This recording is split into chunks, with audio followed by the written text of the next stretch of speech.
Good evening, everyone. This is Druid 37, known as Eric Jimenez, here for another Friday night build. Last time we did kind of a meme build. We were actually supposed to do the Jack of all trades builds today, but I've been thinking I kind of want to do a Flavorful build today. Kind of like Flavorful Friday.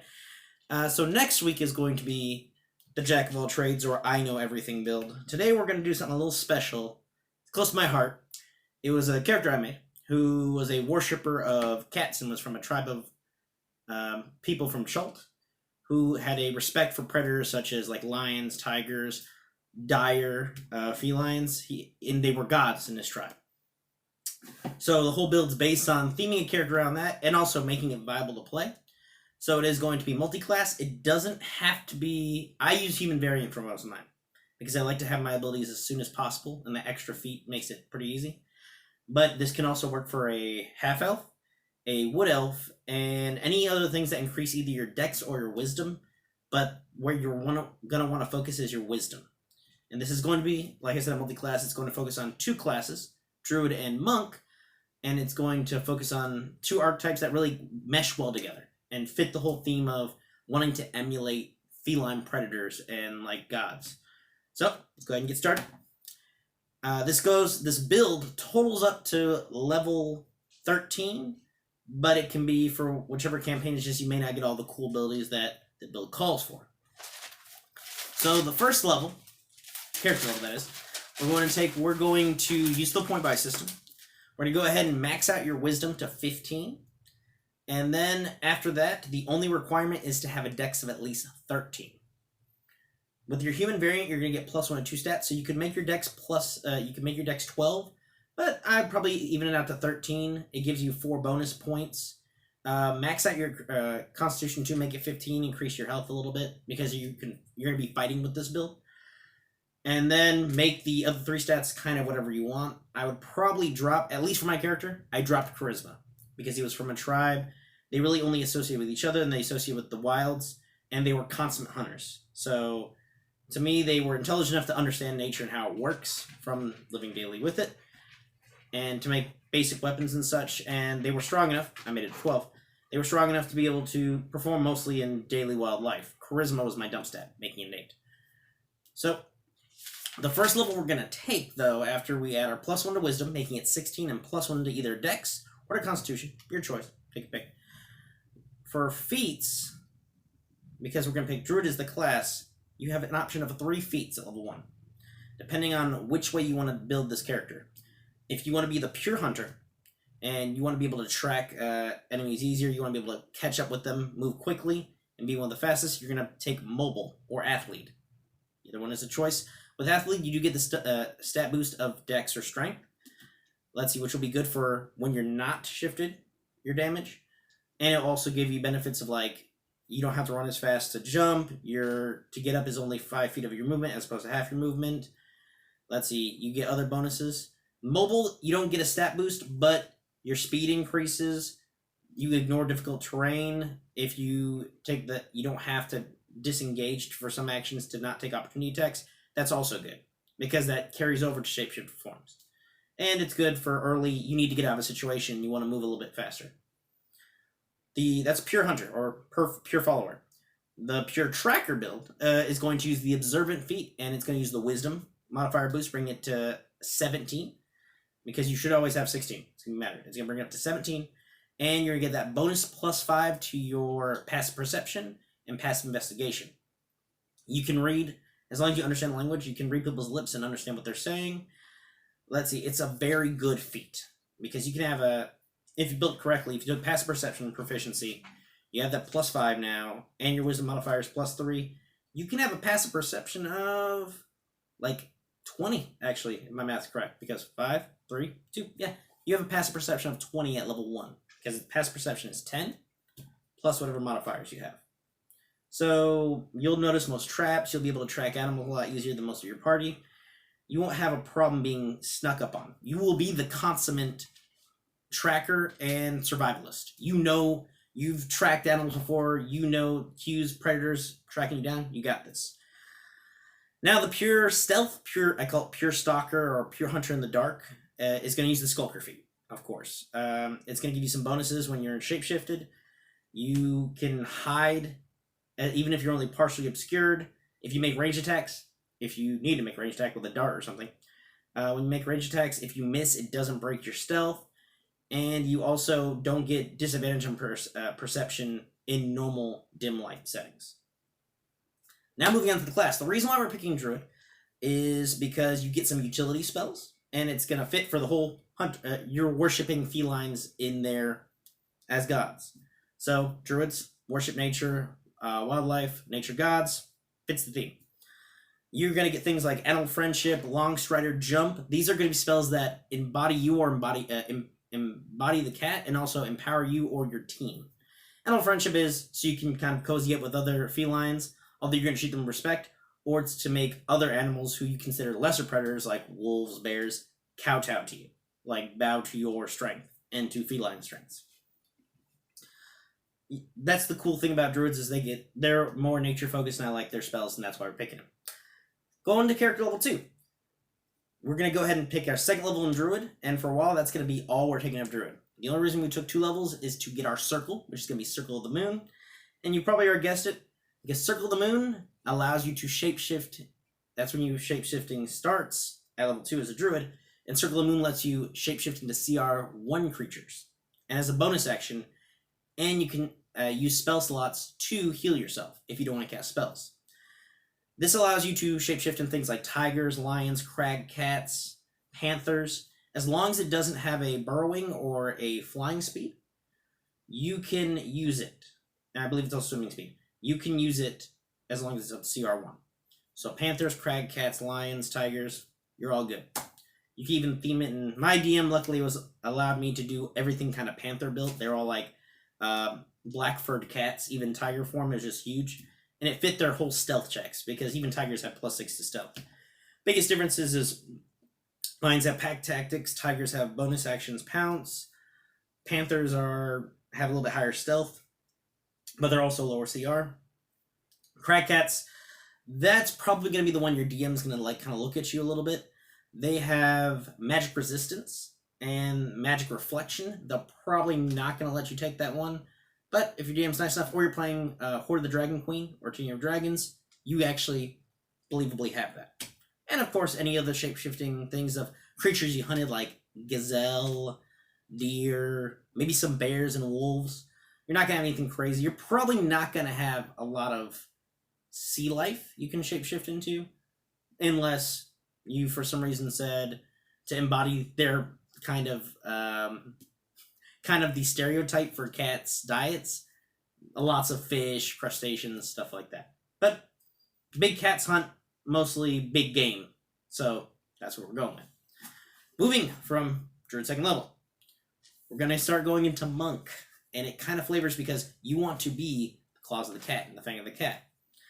As soon as you get to level 1, you get a huge bunch of abilities that empower you when you're shapeshifted. And since right now you can shapeshift for up to an hour, twice per day, these abilities are going to be very helpful. So first thing, the biggest thing, the reason why you took this is unarmored defense. Most of the time with shapeshifting, I mentioned this in my TikTok video with barbarians and druids, you are dependent on the physical stats of the creature for your unarmored defense bonuses. Most of the time it's only a slight bonus to the AC the creature already has. The cool thing is, unarmored defense for monks uses wisdom and dexterity. And when you shapeshift, druids don't lose their mental stats. Intelligence, charisma, and wisdom stay whatever the druids is, which should be 17 or 16, depending on what feat you took. With this, we're going to use the tiger. Tiger is my favorite form. We're going to use the tiger as an example. Its dexterity modifier is +2. It's a 15. Its wisdom is a flat 10. It has good strength, good constitution, crap, charisma, and intelligence. However, its natural armor is 12, because they kind of use the dexterity for the natural armor. But now that you have unarmored defense, and you replace that wisdom of 10 to your 17, and your modifier is now +3, your armor goes up to 15 AC in your tiger form. Which is actually pretty good, because tigers have a pretty good amount of health, and you're harder to hit now. At level 3, that's pretty good. You're killing probably most things in a fight, and you can stay in this form for an hour, or until you lose the HP of the tiger and go back to your human form. You also get unarmed strikes. Now there's been a lot of arguments on the internet, and I'll kind of settle it for people who don't know. Most people probably know this. With animals and shapeshifted form, their attacks actually count as weapon attacks. They're called natural weapons. They're not unarmed strikes. They're weapons that are built into the kit. What creatures, humanoids, and beasts. So, as sad as it sounds, it's been a debate. You cannot benefit with your martial arts bonus attacks and bonus damage if you decide to use the creature's actions instead of your regular attacks. So, tigers have claws and bites. If I use a claw or bite, for example, I cannot use my bonus action to make an unarmed strike. However, you do get the ability to use unarmed strikes as long as your shape you shifted into feasibly can do it. Most people are like, but it can't. It has no fist. It has no feet it can feasibly attack with. Unarmed strikes also are headbutts, tackles, lunges. Those can all be unarmed strikes as well, according to the PHP. So, do lots of headbutts, or do lots of punch them with your paw. It's not going to be as strong as if you took your claws out, but at least it'll do something. 1d4 damage, it's nothing to scoff at. And you can use your strength or your dexterity modifier in this new form. Use strength, it's +3, it's bad. You get that bonus action attack, which is pretty cool. So you could feasibly get 2 attacks. It'll be a little bit less damage, possibly. Or it can have, because of that modifier, +6 damage. So it could be higher. Now, moving on to character level 4. Unfortunately, you're not going to get ASI like most people in your party if they stuck with one class for level 4. You get an ability score improvement. You get something cool, though. You're going to get key abilities and unarmored movement. As most people who play monks, they're excited. Unarmored movement is a bonus to your static movement, as long as you're not wearing armor, of course. And key abilities are energy you infuse in your body and use to increase the amount of your attacks, make your dodge blows easier, dash away from people. So you gain these key abilities, you gain key points, and this unarmored movement. Unarmored movement stacks with your shapeshifted forms movement. Again, we're going to use the tiger. Tiger's flat base movement is 40 feet. The unarmored movement bonus is +10 feet at level 2. So you would now have a flat bonus of 50 feet. You would have 50 feet movement in tiger form. It doesn't sound like that much, but that extra 10 feet can help out. You also gain those key abilities. Since they're not spells, you can use them. Flurry blows could be used only if you made an unarmed attack. So now you get 3 attacks, technically. So now you're definitely doing more damage than if you took the tiger's regular form. Unless you use the charge ability to leap on people all 9 yards. You also get, let's say you want to use the tiger's abilities. You're like, hey, I want to swipe at people with my claws. I want to feel like a tiger. Or I want to feel like the gods I'm worshipping, or the beings I'm worshipping. You can actually use your key points for other things. Use the dodge action. So they have disadvantage on attack rolls against you. Kind of keyed up to your fleet of foot in your tiger form, and you've watched cats and kind of emulated their movements. They have disadvantage against you until your next turn. You can use it to disengage, get out of there. You can use it to dash. Definitely get out of there. Move twice your movement. Now you can move 100 feet. So that's about all you get for Druid 2, Monk 2, character level 4. Character level 5, Druid 2, Monk 3, you finally get your monk tradition. So we got our circle, which was Circle of the Moon, so we can turn into cats as soon as possible. We're going to get Way of Shadow for our monk tradition. This is where everything starts. This is where you truly feel like a feline stalking the alleyways, a predatorial cat like a jaguar or a panther stalking the jungle's prey, they're darting looking for you, and they can't see you because of the shadows. Your key abilities, your key points go up to 3, and you actually gain the ability to cast spells with your key, such as Darkness, Dark Vision, let's see, lots of dark-oriented spells. And most of them are concentration, which you can keep in your animal form. You can't cast spells in your animal form, but you can keep concentration. Dark Vision doesn't require concentration as far as I know. You tap yourself, use your key points, boop. You have dark vision in all your forms. Since it's magical. Most of the time when you shift, it doesn't keep your senses, if it doesn't already incline so. But since you use magic to get it, it keeps that. In fact, it would kind of be cool, like your eyes light up and turn into feline little slits, and now you can see through darkness. Darkness itself, make a big area of darkness, go in your cat form and just slaughter everybody in there. You get some cool little flavorful abilities that are actually useful in combat and also for roleplay or for raiding a dungeon or raiding a castle. Now we're getting we're getting our first ASI finally. Druid 2, Monk 4, or character level 6. You get a couple abilities. You get your ASI, of course. For ASIs at the beginning, or ability score improvements, I would suggest maxing out your wisdom as soon as possible. So you're going to add plus to your wisdom. This is up to you. This is just how I'm building it. You should have either 18 or 19 wisdom by now. If you took the observant feat, you're going to have 19 wisdom. If not, and you took one of the other feats, you're going to have 18 wisdom. Next, you're going to also get slow fall, which is pretty cool in or out of shapeshifted form. It's if you were to take damage from falling at a height greater than 10 feet, you take less damage equal 5 times your monk's level. So I think 20 damage is reduced by, and I think for every 5 feet, 10 feet, every 10 feet above 10 feet, it's 1d6 damage. So it's a big like reduction in damage. And it travels over to your cat form. Cats always land on their feet. There you go. Now we're moving on to character level 7. So it's going to be Druid 2, Monk 5. You get extra attack finally. And you also get Stunning Strike. Extra attack, this is going to be, we're going to go back to that point before. Remember how I said you really can't get martial arts abilities unless you make an unarmed attack. So, with creature forms. So let's say you're like, hey, I don't want to turn into a cat. I want to turn into a badger or a dire badger.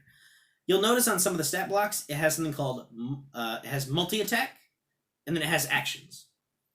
Multi-attack will specifically say what it does. So multi-attack for the dire badger says, you make a 2 claw attacks and a bite attack. Some people used to think, wait, if I have extra attack in my human form or in my class abilities, that means I can use the multi-attack action twice. That's not how that works. When you're shapeshifted like that, you get 2 options. Either you can use your extra attack action from your class to make 2 actions from the stat block or from your own features, or you use the multi-attack action.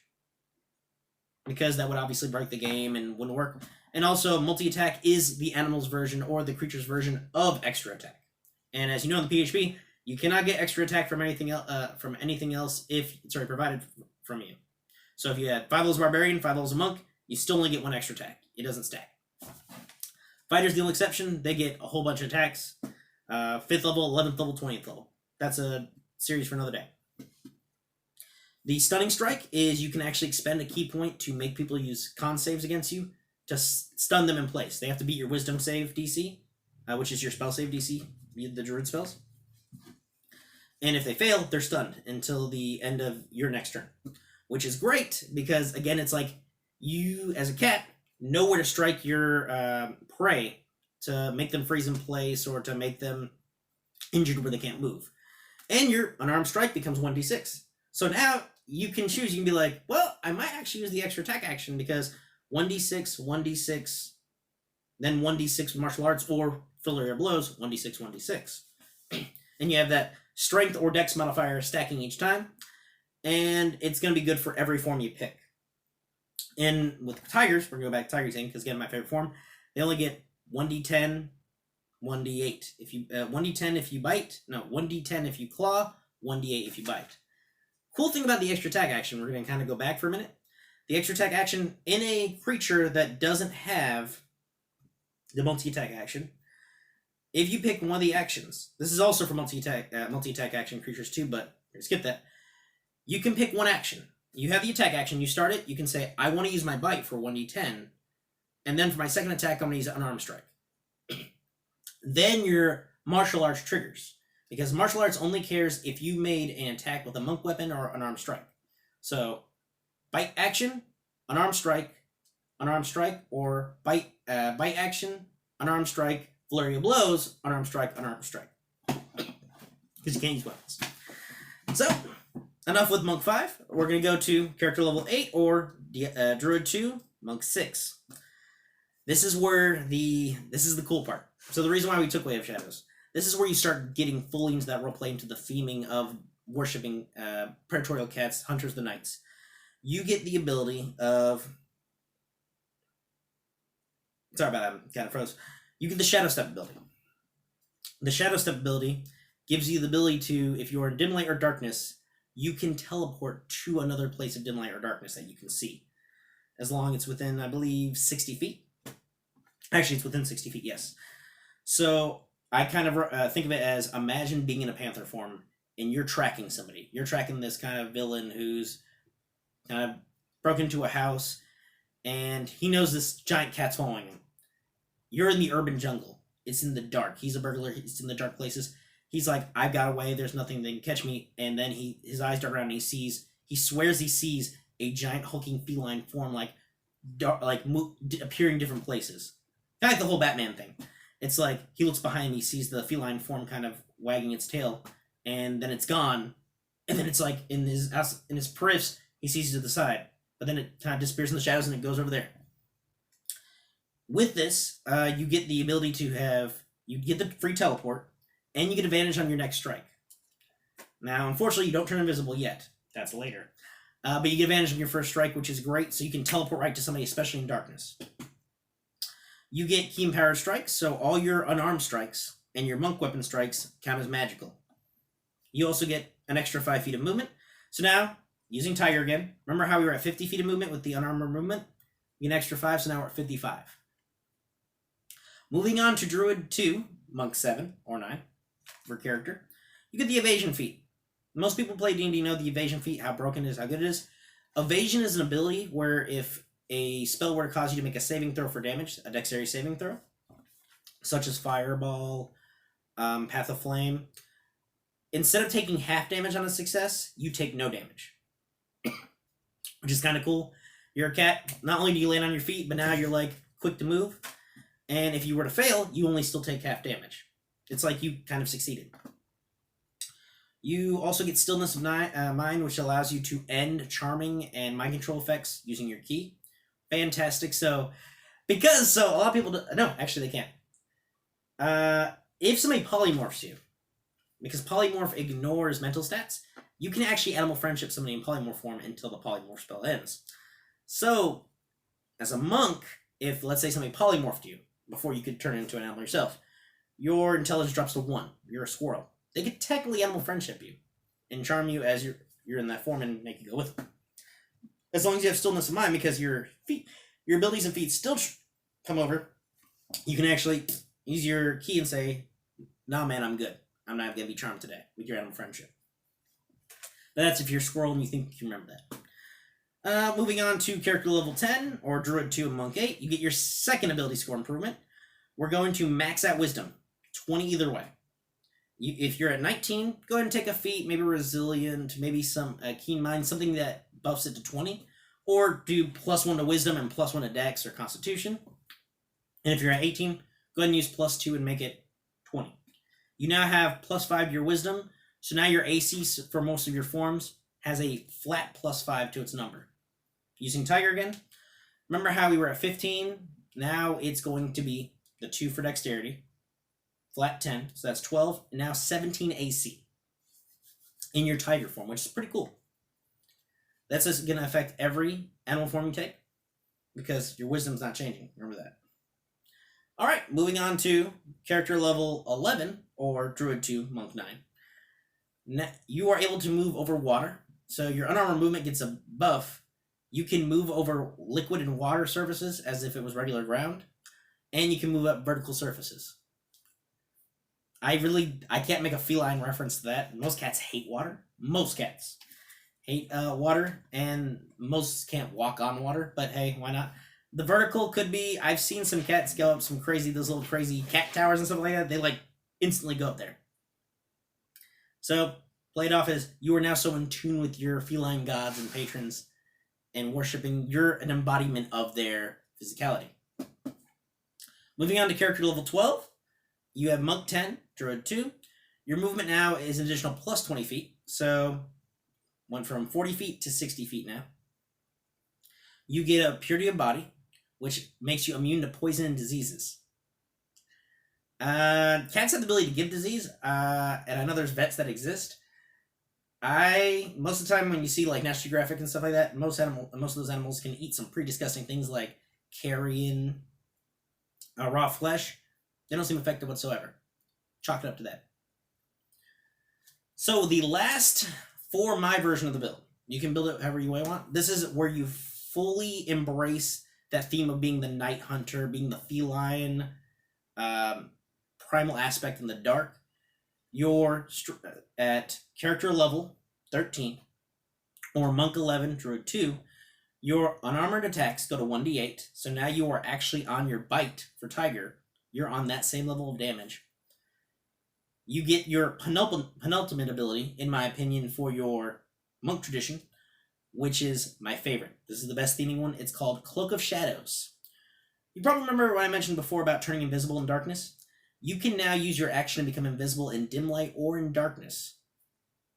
So as long as you're standing there, you're invisible, if you so choose to be. You remain invisible until you either attack, cast a spell, or you decide to move into bright light. It doesn't say standard light, it says bright light. As long as you stay in dim light or darkness, no one can see you. You can keep moving all you want. It's almost like the Batman effect. Darkness is your ally, but you were born in it, raised in it as you worshipped your feline masters. That is the maximum of the version of the build I made. You got the increased damage, you got the increased movement that cats have. They're very quick creatures. Let's see, you got the ability to meld into darkness, turn invisible, like you can strike on your prey. You can turn into cats, challenge rating 1. You can do all this stuff. You can even cast spells with your key, and of course you have those key points making you better, increasing your armor class, giving you extra strikes. You can do all this cool stuff. But now you have 7 levels to do anything else you want with. There's 2 paths you can go with.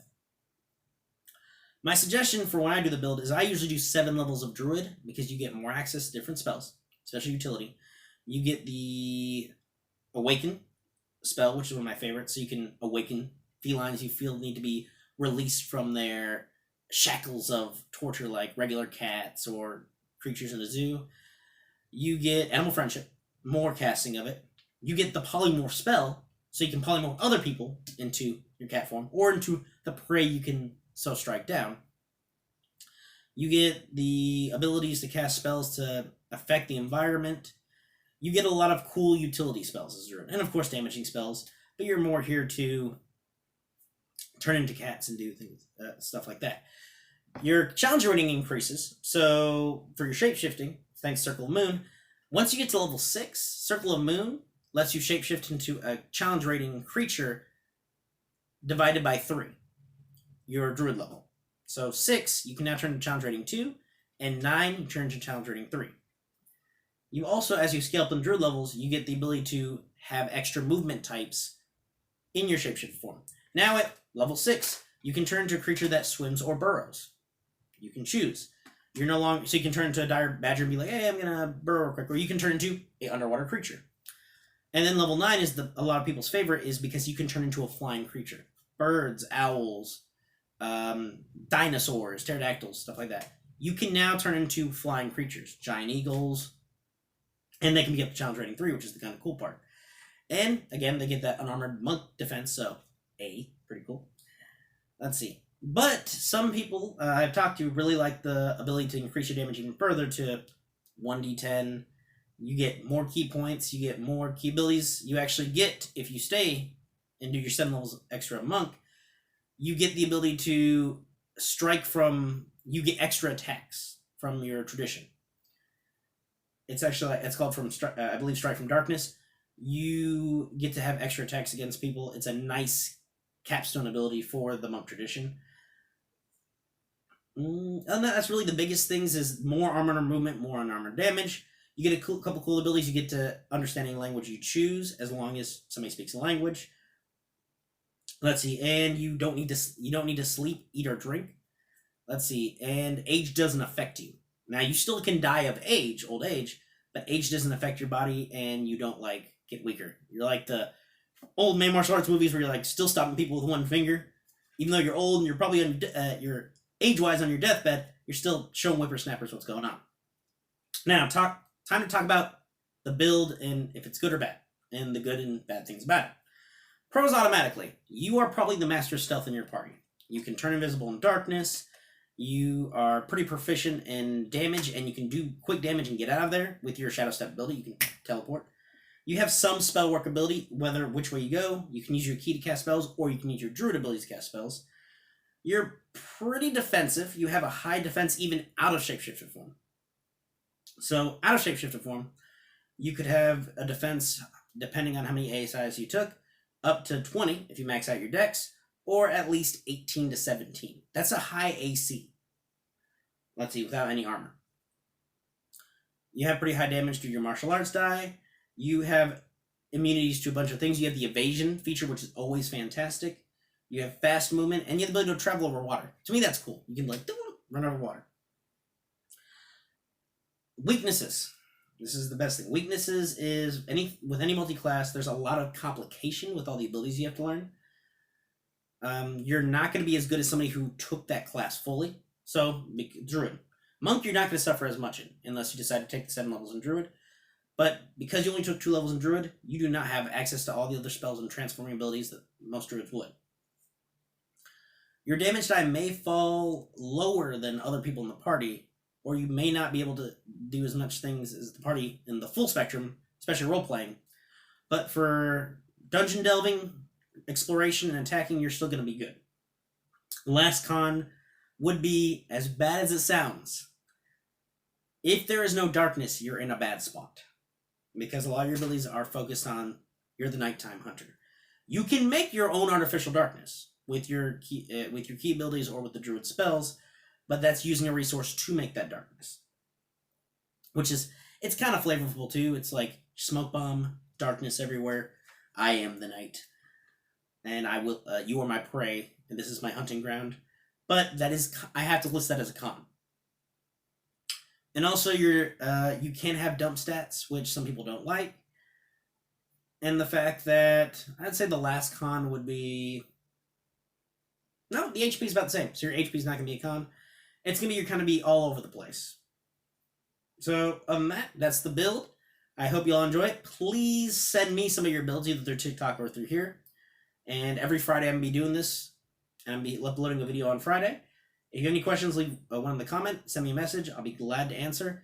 Next week, we're going to do the, of course, Master of all abilities, where I promise you're going to have proficiency in every skill in the game, and you'll have expertise in at least 8 to 9 of them. Have fun, guys.